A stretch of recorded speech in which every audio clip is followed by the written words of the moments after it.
Nós estamos aqui com Francisco Menezes, ele é hoje pesquisador do Instituto Brasileiro de Análises Sociais e Econômicas, acompanha há anos a situação da insegurança alimentar no Brasil e integra o grupo de trabalho Agenda 2030, tão falado desde ontem com a divulgação dos dados do IBGE. Francisco, muito obrigada por aceitar essa entrevista. Conta para a gente um pouco o que é a Agenda 2030 e como funciona a atuação desse grupo. Obrigado a você. A Agenda 2030 ela é uma articulação de organizações da sociedade civil que faz o monitoramento dos Objetivos de Desenvolvimento Sustentável. Em 2015, os diferentes países que compõem a Organização das Nações Unidas fizeram um pacto, e o Brasil foi signatário de buscar cumprir 17 objetivos que levariam, dentro de uma visão consensuada, a partir dessa discussão de constituição desses objetivos, 17 objetivos que assegurariam um desenvolvimento sustentável. E um ponto interessante desse pacto é que se abriu maior possibilidade de participação da sociedade civil. Então, nesse sentido, foi criado aqui no Brasil, assim como se criou em outros países também, grupos de trabalho que também participam de uma forma autônoma, né, não ligada diretamente a governos, do acompanhamento desses objetivos ano a ano. Nós temos divulgado um relatório uma vez por ano, chamamos de Relatório Luz, onde fazemos esse acompanhamento.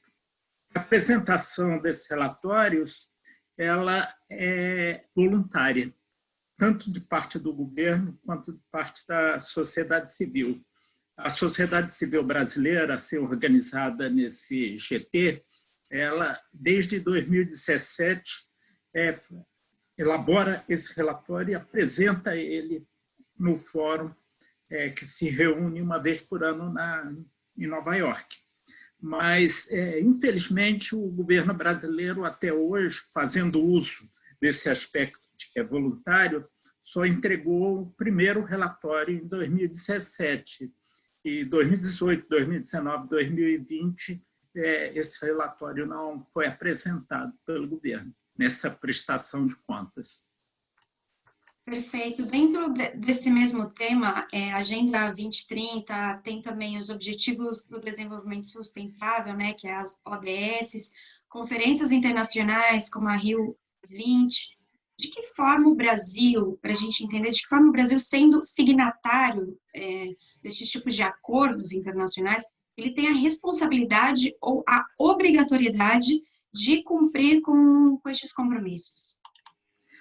Antes dos ODS, nós tivemos os ODMs, que foram Objetivos de Desenvolvimento do Milênio, assim se chamava, até 2015, e nós poderíamos dizer que foi um tempo em que o Brasil, e através dos governos, então, teve um cuidado grande com aquilo que havia se comprometido. Tanto é assim que o Brasil, até 2015, ele conseguiu cumprir, e muitas vezes com sobras, esses objetivos, apresentando, através de indicadores, né, como que ele vinha conseguindo atingir as metas que estavam lá fixadas.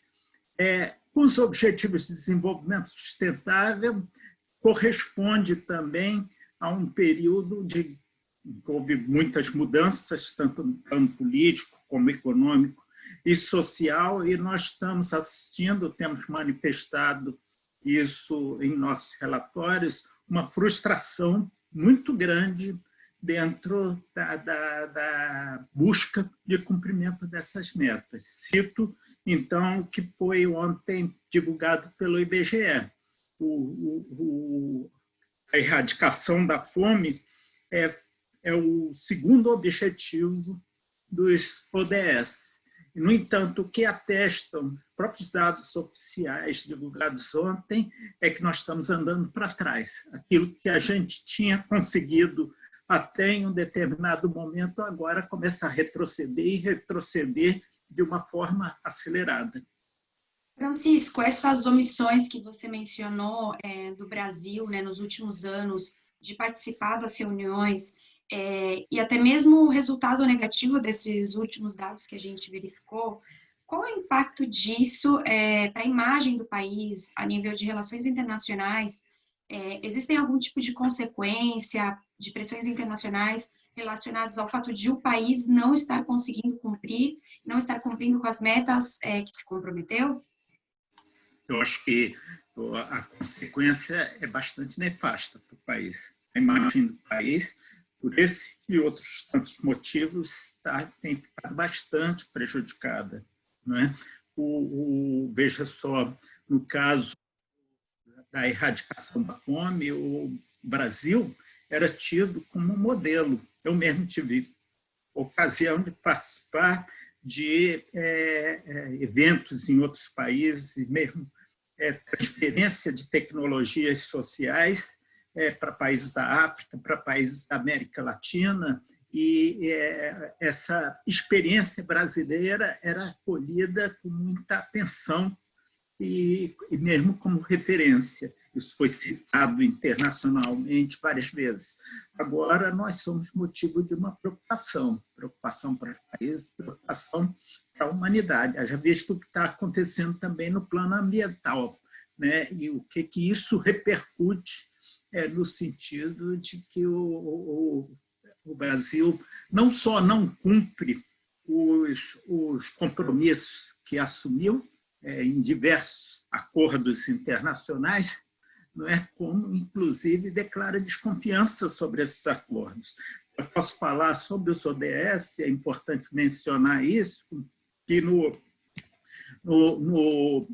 plano estratégico, agora lançado pelo governo, ele suprimiu pela primeira vez a referência aos ODS, retirou o compromisso que existia antes.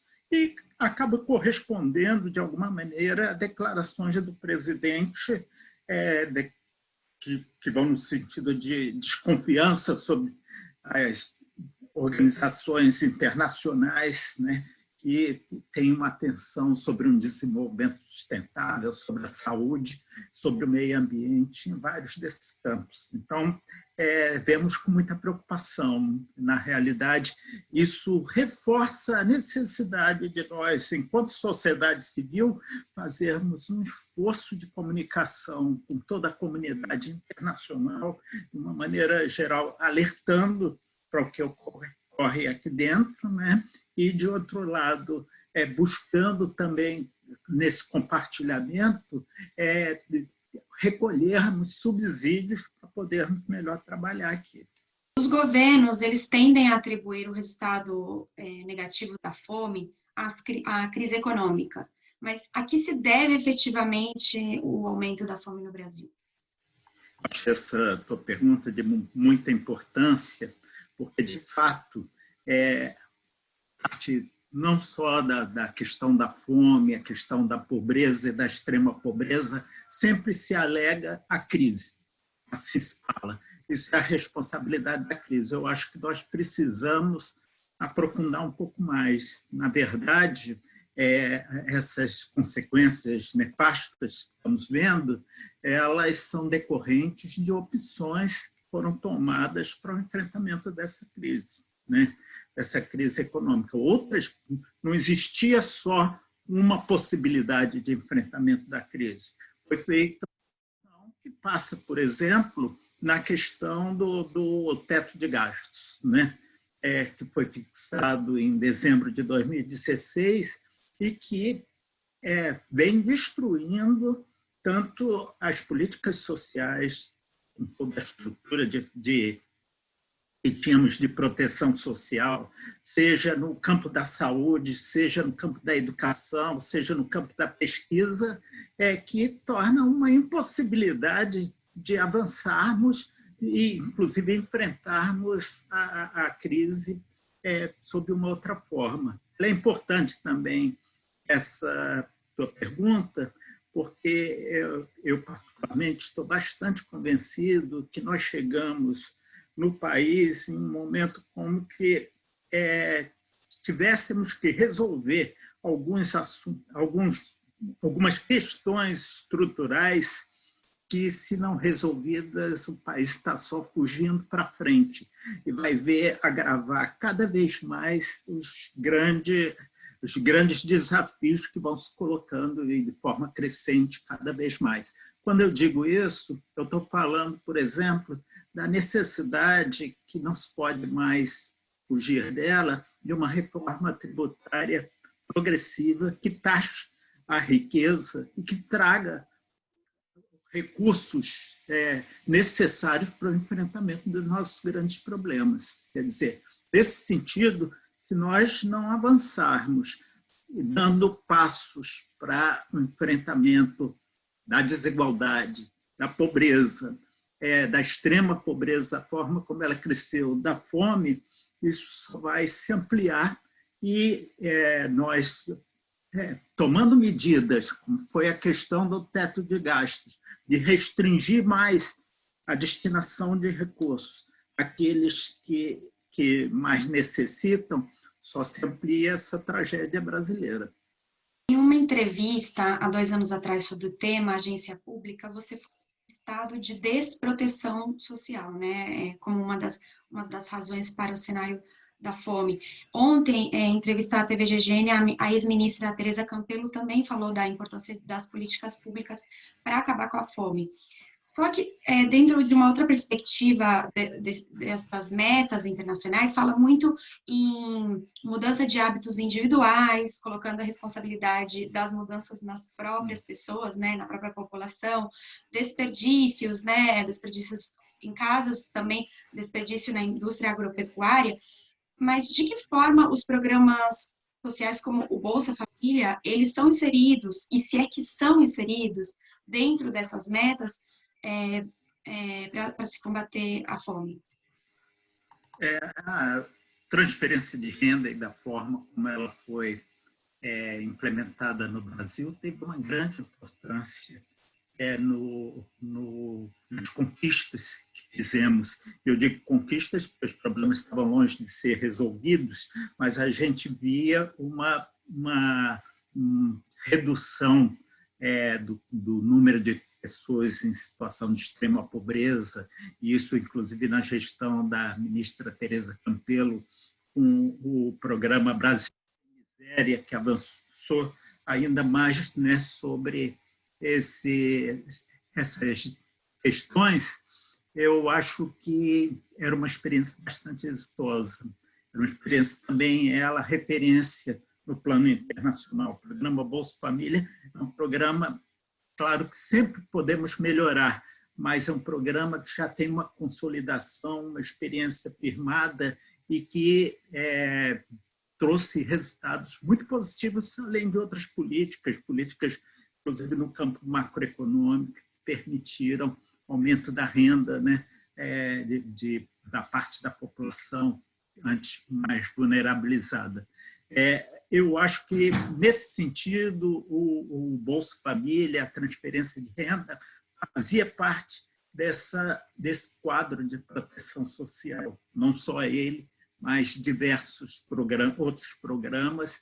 Era uma composição articulada que permitia avanços nessa proteção social. Nós estamos muito preocupados, porque o que o governo atual acena é uma destruição da proteção social. O presidente falou essa semana que esqueçam a proposta do Renda Brasil, que ele vinha mencionando, né, que seu governo vinha mencionando, mas o que conseguimos saber daquela proposta era algo que, na unificação de diversos programas, destruía diversas construções que tinham sido feitas, que eram exitosas e absolutamente importantes para avanços futuros.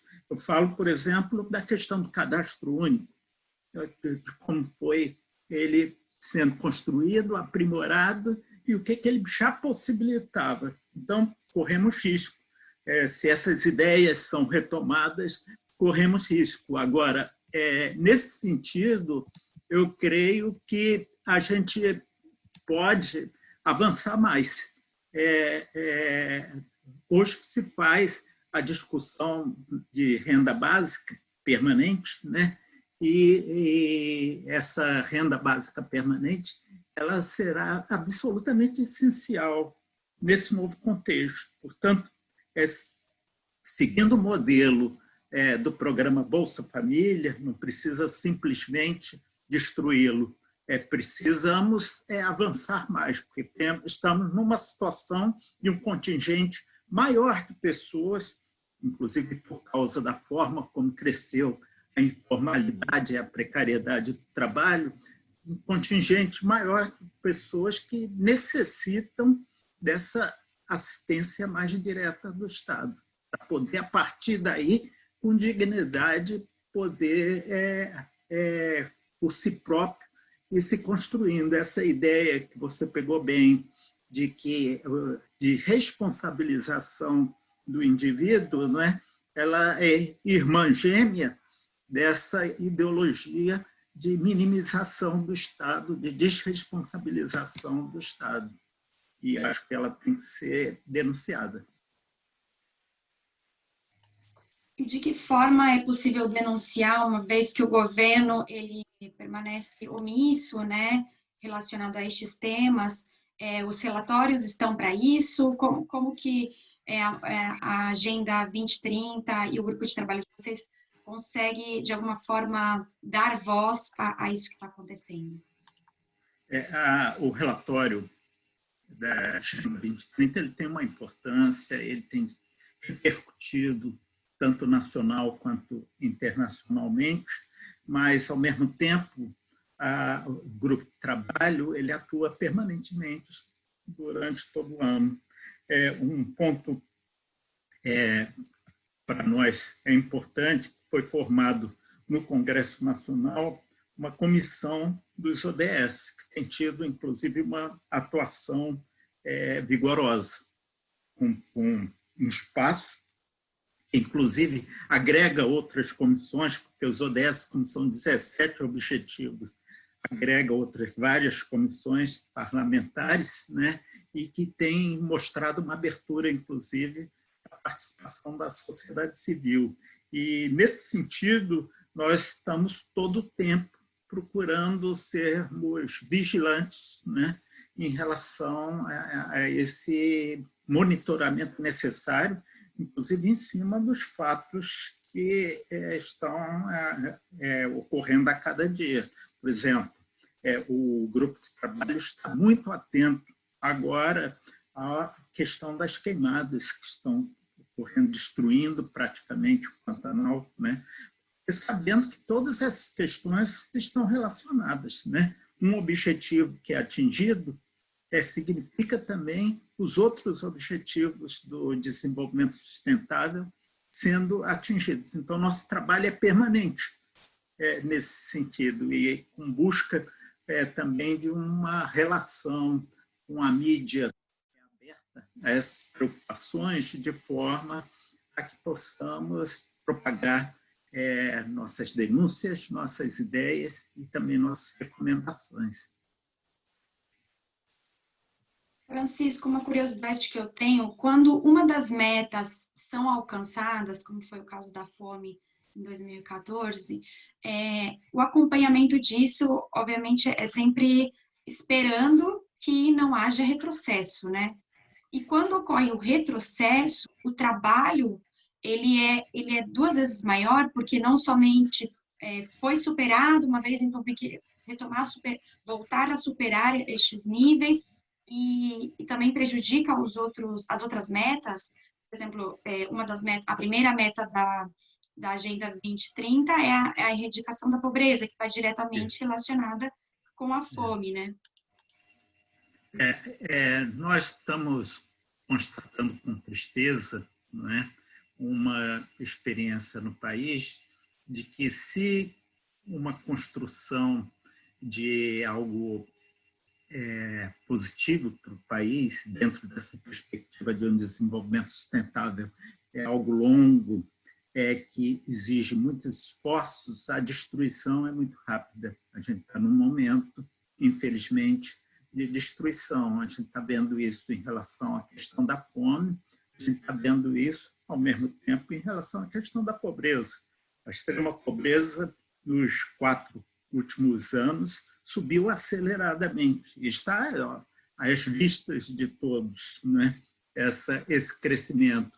Então, de fato, as repercussões são diretas entre um e outro objetivo. Se o teto de gastos cortou 20 bilhões de reais em relação ao SUS, né? Isso teve um impacto sobre quem? Teve um impacto sobre a população mais pobre, que vai se tornando mais vulnerável. Então, esse é um contexto que nós vivemos hoje, né? Que temos que estar atentos em relação a todos essas perdas que estamos sofrendo e tentar freá-las, né? Não significa que estamos somente assistindo a essas perdas. A gente procura se articular por onde pode, e falo mais uma vez, há um espaço dentro do Congresso Nacional, apesar de suas limitações, né? Mas de busca de saídas. Eu cito o exemplo, agora no momento da pandemia, do auxílio emergencial, que foi algo que inicialmente foi trazido pela sociedade civil como proposta para dentro do Congresso, e que o Congresso Nacional assimilou, talvez assustado até com as consequências que poderiam advir se nada fosse feito, né? E que conseguiu aprovar, embora o governo federal fique propagando que foi uma iniciativa sua, mas o governo federal sequer mandou qualquer projeto de auxílio emergencial naquela ocasião, entre março e abril. Somente o presidente depois referendou. Então, essa articulação hoje, dentro desses diferentes níveis, é importante. O Grupo de Trabalho da Agenda 2030, ele tem também recorrido, muitas vezes, ao Supremo Tribunal Federal, quando vê algum ponto que precisa ser resolvido nesse âmbito. Então, acredito que se tornou um ator político e social de importância por causa muito pelo fato de lidar com esse conjunto de objetivos que são articulados entre si. Para a gente concluir, a FAO, como se falou muito sobre o tema ontem, ela alertou sobre esse risco do Brasil voltar ao mapa da fome no ano passado, né? Em 2018, um documento produzido por você e outros representantes de entidades da sociedade civil, apontando a relação, justamente essa relação entre a fome e a pobreza, mostrava que entre 2015 e 2017 os números do Brasil voltaram a ser os mesmos de 12 anos antes.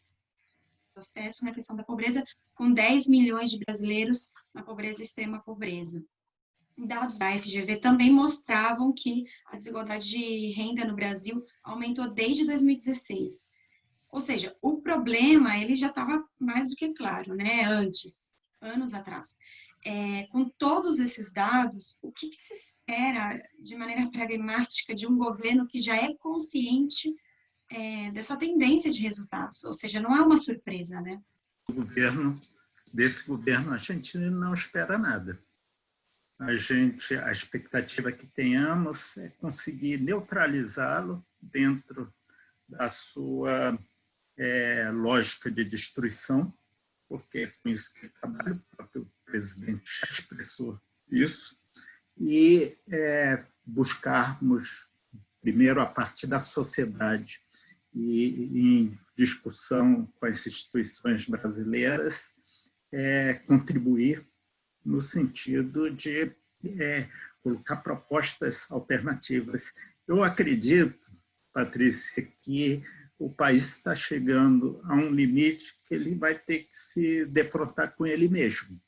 Ou seja, qual o seu futuro, o que ele pretende. Eu acredito, eu vejo assim que o que vivemos hoje foi um grande engano, não é? Que infelizmente caímos, né?